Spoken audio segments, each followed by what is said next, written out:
It turns out that if you were trying to come up with a really obvious way to bribe somebody out in public or to funnel money to somebody under the pretense that it is a goods for services transaction when it is just a straight up currying favor, it's meant to just be something that allows you to give someone money so that they owe you.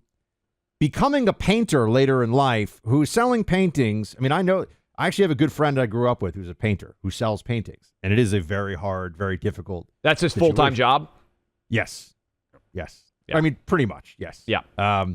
And, I think he sold one, he said once, for like 15 or 20 grand. And, it's very tough to sell a painting out there, folks, is the point, right? It's not just think about how many people, Buck, can afford $15,000 or $20,000 for a painting in the first place, right? You're selling to a tiny pinprick of the audience that could afford to pay a lot of money in the first place, which ties in, which is why, honestly, this story is almost the perfect way for the Biden family to launder money.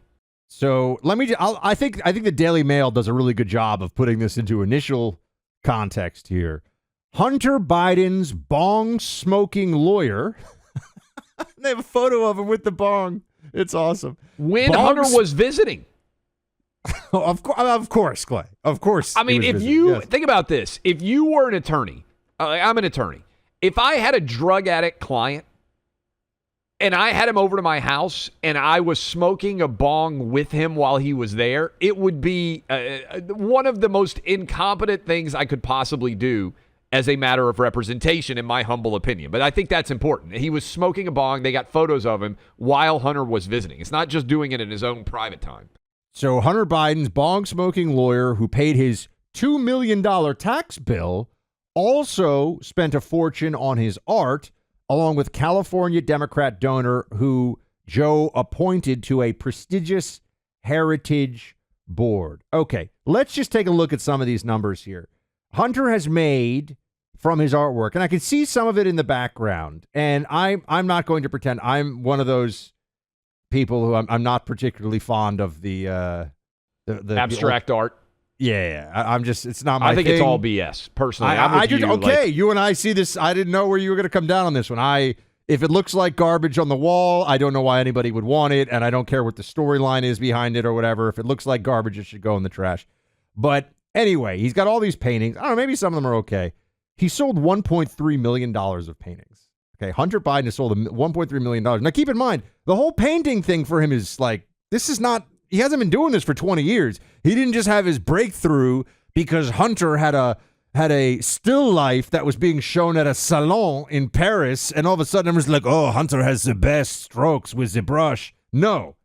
We all know it is because Hunter Biden is Joe Biden's son, the president's son, and so this goes in that celebrity artwork category. But even more than that, there are some people who are unknown who have paid him. One unknown donor has paid him hundreds of thousands. I'm trying to get all the numbers straight here.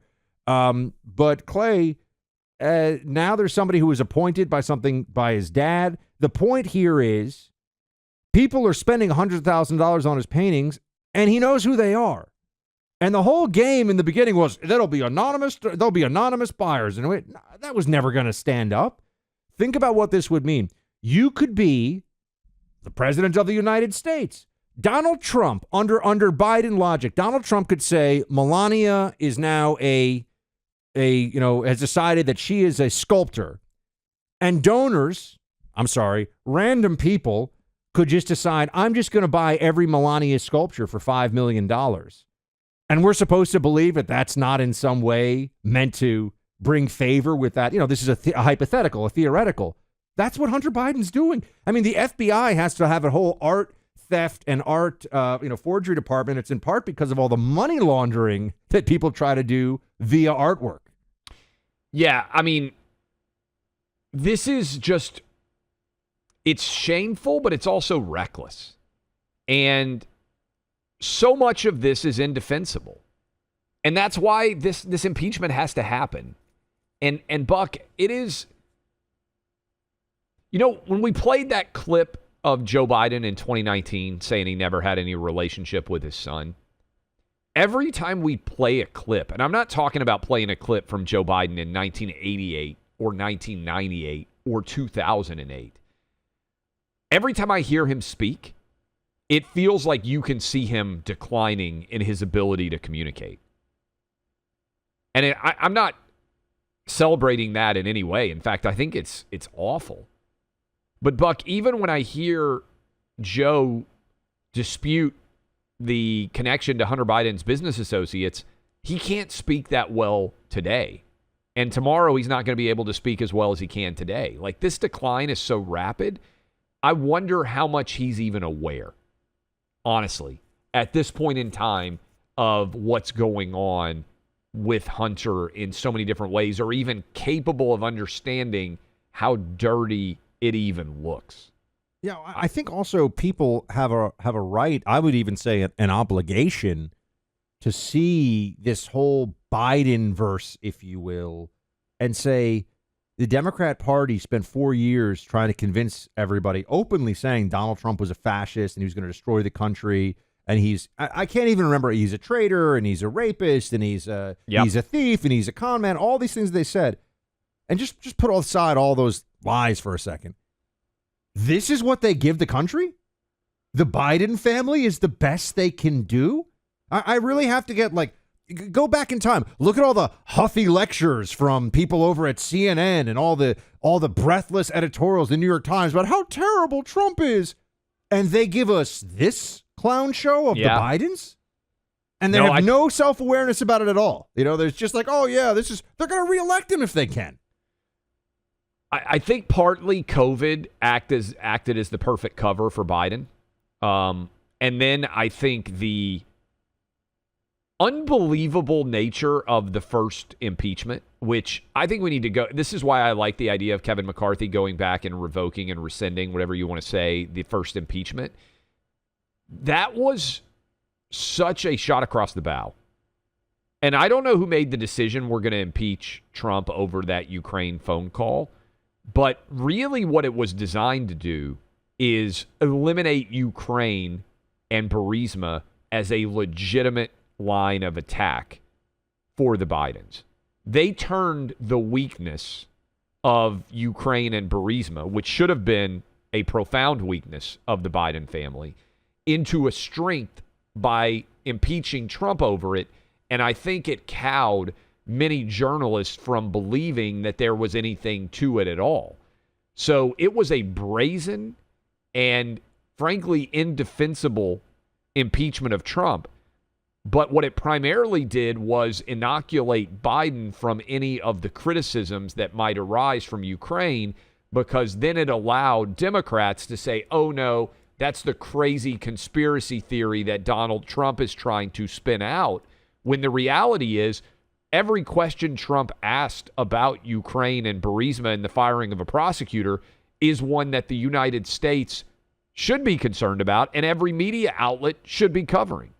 And this is why it was, in essence, I think, a preview of exactly the strategy we will see now. Clay, when they should have been on defense by all rights, when it should have been, oh my gosh, this Hunter Burisma thing is really bad. It was, no, we're going to impeach. They went on offense. Yeah. That's exactly what they're planning to do here against Trump. And I think at this point, they're lining up to run against Trump. I mean, they're not worried about how this is going to shake out in the primary. At least that's the Democrat machinery's positioning. And instead of saying, yeah, this Hunter stuff is not great, they're just going to say, I don't know what you're talking about, and Trump is worse than Hitler. That's going to be the whole game. That's going to be what they do from, the last quarter of this year all the way through the election next year. It just reminds me, I bet there's some men out there who've been married. They're like, this is how my marriage arguments go. Like, you think you're raising one issue, and before you long, you're completely on the back foot trying to defend yourself from 8 different things that were never brought up in the first place.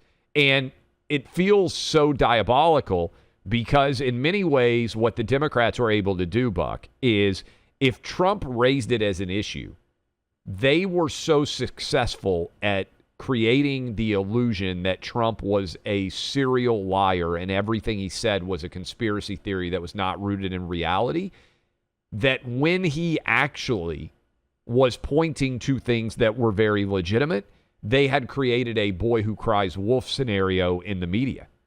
where if Trump raises it, it's not true because we've told you before that the stuff that Trump says isn't true. Now, the reality is Trump is, I think it's a accurate thing to say, he's a bull in a china shop, but he was right about, in the end result, almost everything. Almost everything.